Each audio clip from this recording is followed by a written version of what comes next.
Hello plus two students. അപ്പോൾ നമ്മുടെ exams ഒക്കെ ഇങ്ങ് അടുത്തെത്തിയിട്ടുണ്ട്. എല്ലാവരും ഫുൾ ടെൻഷനൊക്കെ ആയിട്ടിരിക്കുമായിരിക്കും അല്ലേ? ഏത് സബ്ജക്റ്റ് തുടങ്ങണം, ഏത് ചാപ്റ്റർ തുടങ്ങണം, എങ്ങനെ തുടങ്ങണം, എവിടെ നിന്ന് തുടങ്ങണം എന്നൊക്കെ ഫുൾ നമ്മുടെ റിലേ വിട്ട് കിടക്കണം അല്ലേ?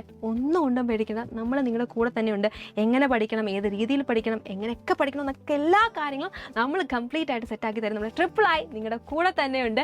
അപ്പോൾ എല്ലാവരും എന്താ ചെയ്യേണ്ടത്, കറക്റ്റ് 7 മണിക്ക് നമ്മുടെ ഡെയിലി ലൈവ് സെഷൻസ് ഉണ്ടായിരിക്കും. അപ്പോൾ കറക്റ്റ് സമയത്ത് ലൈവിലേക്ക് ഇങ്ങ് പോരുക. ഓക്കെ, അപ്പോൾ നമ്മൾ നോക്കാൻ പോകുന്നത് മിസ് പറഞ്ഞിരുന്നു, കഴിഞ്ഞൊരു വീഡിയോയിൽ മിസ് ചെയ്തിരുന്നു, നമ്മുടെ മൈക്രോ എക്കണോമിക്സിലെ ഏതൊക്കെ ചാപ്റ്റേഴ്സിനാണ് ഇമ്പോർട്ടൻസ് കൊടുക്കേണ്ടത്, അതിൻ്റെ വെയിറ്റേജും കാര്യങ്ങളൊക്കെ പറഞ്ഞിരുന്നു. അപ്പോൾ മിസ് അന്ന് പറഞ്ഞിരുന്നു നമ്മുടെ മാക്രോ എക്കണോമിക്സിൻ്റെ അടുത്തൊരു വീഡിയോയിൽ ചെയ്യുന്നു പറഞ്ഞിരുന്നു. അപ്പോൾ മാക്രോ എക്കണോമിക്സിലെ ഏതൊക്കെ ചാപ്റ്റേഴ്സ് പഠിക്കണം, അതിൻ്റെയൊക്കെ വെയിറ്റേജ് എങ്ങനെയാണെന്നുള്ള കാര്യങ്ങളാണ് നമ്മൾ നോക്കാൻ പോകുന്നത്. അപ്പോൾ നമുക്കറിയാം നമ്മുടെ എക്കണോമിക്സ് മിസ് പറഞ്ഞിരുന്നു, ഓൾറെഡി പറഞ്ഞിരുന്നു. അപ്പോൾ കഴിഞ്ഞ വീഡിയോ കാണാത്ത കുഞ്ഞുങ്ങൾ ആ വീഡിയോ ഒന്ന് പോയി കാണുക. ഓക്കെ, അപ്പോൾ നമുക്ക് മൊത്തത്തിൽ 80 മാർക്സിനാണ് നമ്മുടെ എക്കണോമിക്സ് ഉള്ളത്. അപ്പോൾ നമുക്കറിയാം 40 മാർക്സ് മൈക്രോയ്ക്കും അതേപോലെ 40 മാർക്സ് എന്തിനാണ്, മാക്രോയ്ക്കുമാണ്. അപ്പോൾ നമ്മൾ നോക്കുമ്പോൾ നമുക്കറിയാം രണ്ടിനും ഈക്വൽ ഇമ്പോർട്ടൻസ് കൊടുത്തേ മതിയാവത്തുള്ളൂ. മൈക്രോ എക്കണോമിക്സിൽ നമ്മുടെ ഒരു ചാപ്റ്റർ കാര്യങ്ങളൊക്കെ ഡിലീറ്റഡ് ആണ്. അപ്പോൾ നമുക്ക് ടോട്ടൽ 5 ചാപ്റ്റേഴ്സേ ഉള്ളൂ. പക്ഷേ മൈക്രോയിൽ നമുക്ക് നമ്മുടെ ഫുൾ 6 ചാപ്റ്റേഴ്സും ഉണ്ട്. അപ്പോൾ ടോട്ടൽ നിങ്ങൾക്ക് 11 ചാപ്റ്റേഴ്സാണ് മക്കളെ പഠിക്കാനുള്ളത്. അപ്പോൾ ഇപ്പോഴേ നമ്മൾ പഠിച്ചു തുടങ്ങിയേ മതിയാവത്തുള്ളൂ. ഓക്കെ, അപ്പോൾ മാക്രോ എക്കണോമിക്സിൽ ഏതൊക്കെ ചാപ്റ്റേഴ്സിന് ഇമ്പോർട്ടൻസ് കൊടുക്കണം എന്ന് നമുക്ക് നോക്കിയാലോ. നോക്കിക്കോളൂ, നമുക്ക് മൊത്തം 6 ചാപ്റ്റേഴ്സാണുള്ളത് അല്ലേ? 6 ചാപ്റ്റേഴ്സാണുള്ളത്. ഈ ഓരോ ചാപ്റ്റേഴ്സ് നമ്മൾ നോക്കുമ്പോൾ നോക്കിയാൽ ഫസ്റ്റ് ചാപ്റ്ററാണ് നമ്മൾ ഇൻട്രൊഡക്ഷൻ ടു മാക്രോ എക്കണോമിക്സ് എന്ന് പറയുന്നത്. Introduction to macroeconomics simple ചാപ്റ്ററാണ്, വളരെ കുറച്ച് കാര്യങ്ങൾ മാത്രമേ പഠിക്കാനുള്ളൂ. 3 മാർക്സിനുള്ള ക്വസ്റ്റ്യൻ ആയിരിക്കും അതിൽ നിന്ന് വരിക. 3 മാർക്സിനല്ലേ മിസ് അതിനുള്ളൂ, അതുകൊണ്ട് അത് പഠിക്കേണ്ട, അത് നമുക്ക് സ്കിപ്പ് ചെയ്തേക്കാന്ന് നിങ്ങൾ വിചാരിക്കും. പക്ഷേ നമ്മുടെ ലക്ഷ്യമെന്ന് പറയുന്നത് എന്താണ്? നമ്മുടെ ലക്ഷ്യമെന്ന് പറയുന്നത് മക്കളെ ഫുൾ മാർക്സ് ആയിരിക്കണം. എന്താണ്?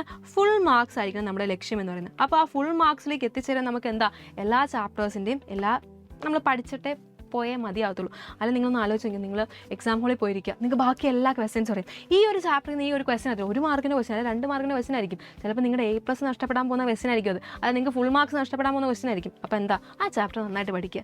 ആൻഡ് അടുത്ത് നോക്കിയേ, നമ്മൾ പറഞ്ഞു നമ്മുടെ മൈക്രോ എക്കണോമിക്സിൽ നമ്മൾ തിയറി ഓഫ് കൺസ്യൂമർ ബിഹേവിയർ ആണെങ്കിൽ മാക്രോ എക്കണോമിക്സിൽ ആരാണ് നമ്മുടെ താരമെന്ന് പറയുന്നത്? നമ്മുടെ നാഷണൽ ഇൻകം അക്കൗണ്ടിങ് ആണ്. 12 മാർക്സിനുള്ള ക്വസ്റ്റ്യൻ ആണ് നിങ്ങൾക്ക് ആ ഒരു ചാപ്റ്ററിൽ നിന്ന് മാത്രമായിട്ട് ചോദിക്കാൻ പോകുന്നത്. അപ്പോൾ എന്താണ്, ഒരു എസ്സേ ക്വസ്റ്റ്യൻ ഇവിടെ നിന്ന് തന്നെ. ഓക്കെ, ആൻഡ് അടുത്ത ചാപ്റ്ററാണ് എന്ത്, ഒരു സിമ്പിൾ ചാപ്റ്ററാണ് മണി ആൻഡ് ബാങ്കിങ് എന്ന് പറയുന്നത്. നല്ല എളുപ്പമുള്ള ചാപ്റ്ററാണ്, നമുക്ക് പഠിക്കാൻ വിചാരിച്ച് നമുക്ക് പഠിക്കാവുന്നതേ ഉള്ളൂ. ഓക്കെ, അപ്പോൾ നോക്കിയേ 6 മാർക്സിനുള്ള ക്വസ്റ്റ്യനാണ് ആ ഒരു ചാപ്റ്റർ നമുക്ക് എക്സ്പെക്ട് ചെയ്യാവുന്നത്. And determination of income and employment important ആണ്. ഒരു എസ്സേ ക്വസ്റ്റ്യൻ നമുക്ക് ഈ ഒരു ചാപ്റ്ററിൽ നിന്നും കൂടെ എക്സ്പെക്ട് ചെയ്യാം. നിങ്ങൾ വിചാരിക്കും, അയ്യോ ഇതൊരു വൃത്തികെട്ട ചാപ്റ്ററാണ്, ഇത് പഠിക്കാനൊന്നും പറ്റുന്നില്ല എന്ന് വിചാരിക്കും. പക്ഷേ പഠിച്ച് കഴിയുമ്പോൾ ഏറ്റവും സിമ്പിളസ്റ്റ് ചാപ്റ്റർ ആയിരിക്കും എന്ത്, നമ്മുടെ determination of income and employment എന്ന് പറയുന്ന ചാപ്റ്റർ.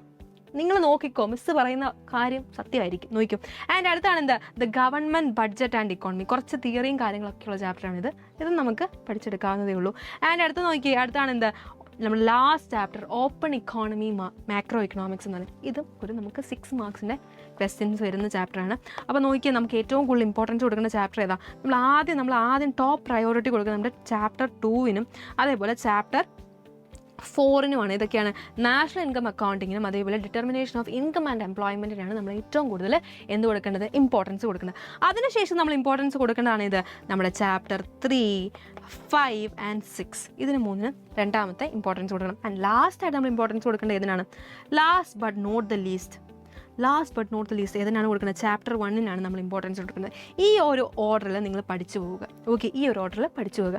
2 and 4 ഒക്കെ നോക്കുമ്പോൾ അതിൽ ഡയഗ്രാംസും കാര്യങ്ങളൊക്കെ വരാൻ ചാൻസ് ഉണ്ട്. അപ്പോൾ ആ ഡയഗ്രാംസും കാര്യങ്ങളൊക്കെ നിങ്ങൾ പഠിക്കുക. നമുക്ക് എല്ലാം ഒരേപോലെ തോന്നും. അപ്പോൾ അത് കൺഫ്യൂസിങ് ആവാത്ത രീതിയിൽ നിങ്ങൾ ഓരോന്നോരോന്നും ഒരു പേപ്പറിലൊക്കെ എഴുതിയൊക്കെ നോക്കി സെറ്റാക്കി എല്ലാം വരച്ചൊക്കെ പഠിക്കുക. ഗ്രാഫൊക്കെ നിങ്ങൾ വരച്ച് പഠിക്കാൻ ചിലർക്ക് നോക്കി പഠിച്ചാലായിരിക്കും മനസ്സിലാവുക. പക്ഷേ എന്താ, നോക്കി പഠിച്ചാൽ നമുക്ക് ഒരു വര അങ്ങോട്ട് മാറിയാൽ ഒരു വര ഇങ്ങോട്ട് മാറിയാൽ നമ്മൾ ഫുൾ പോകത്തില്ലേ? അപ്പോൾ നിങ്ങൾ എന്താ ചെയ്യേണ്ടത്, വരച്ച് തന്നെ നോക്കി പഠിക്കുക. ആൻഡ് ചാപ്റ്റർ 3, 4, 5, 6 അതിനുശേഷം പഠിക്കുക.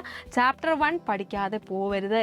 നമുക്കത് പഠിക്കണം. നമുക്ക് ഫുൾ മാർക്സ് ആണ് എന്ത്, നമ്മുടെ എയിം എന്ന് പറയുന്നത്. ഓക്കെ, അപ്പോൾ ആ എയിമിലേക്ക് നിങ്ങളെ എത്തിച്ചേർക്കാൻ നമ്മുടെ ട്രിപ്പിളായി നിങ്ങളുടെ കൂടെ തന്നെയുണ്ട്. നിങ്ങൾക്ക് എന്തെങ്കിലും ഡൗട്ട്സോ എന്തെങ്കിലും കാര്യങ്ങൾ പുതിയതായിട്ട് അറിയണോ എന്തെങ്കിലും ഡൗട്ട് നിങ്ങൾക്ക് കാണുമല്ലോ, ഇത് എവിടെ നിന്നാണ് പഠിക്കണം മിസ്സേ, അങ്ങനെ നിങ്ങൾക്ക് എന്തെങ്കിലുമൊക്കെ ഉണ്ടെങ്കിൽ നിങ്ങൾ താഴത്തെ കമൻറ്റ് ബോക്സിൽ കമൻറ്റ് ചെയ്യുക. മിസ്സുമാർ ആ ഒരു കമൻറ്റ് നോക്കിയിട്ട് നിങ്ങൾക്ക് ആവശ്യമുള്ള കാര്യങ്ങളെല്ലാം പ്രൊവൈഡ് ചെയ്യുന്നതായിരിക്കും. അപ്പോൾ എല്ലാവരും നല്ല അടിപൊളിയായിട്ട് എക്സാം എഴുതുക. All the very best.